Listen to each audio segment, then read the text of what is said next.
Like most of the Gen Zs of Nepal last 3 महिनामा मलाई पनि एकदमै धेरै इन्ट्रेस्ट आएको छ in the politics of Nepal, how Nepal is changing, social and political change कसरी हामी ल्याउन सक्छौँ होला, हामी एज अ जेन्जी कसरी कन्ट्रिब्युट गर्न सक्छौँ होला यो चेन्जमा।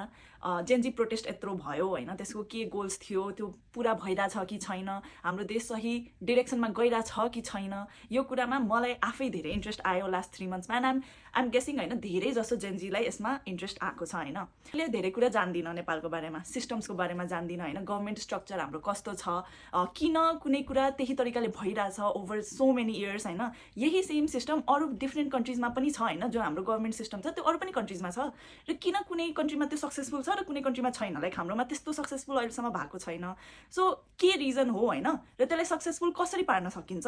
अब त्यसमा पनि अब इलेक्सन भइरहेछ, इलेक्सनमा एक्ज्याक्टली कसरी भइरहेछ, किन भइरहेछ, प्रत्येक समानुपातिक यति धेरै कुरा सुनिरहेको छ आजकल, के डिफ्रेन्स छ, and why should we care about all of these things होइन। यो सबै कुरा मेरो गोल चाहिँ के हो भने एकदम इजी भाषामा हामी तपाईँले बुझ्ने गरी एक्सप्लेन गर्नु हो। एन्ड त्यो साथसाथै मेरो के ओपिनियन छ, तपाईँको के ओपिनियन छ, त्यो सबैलाई राख्न सक्ने एउटा प्लेटफर्म बनाउनु हो।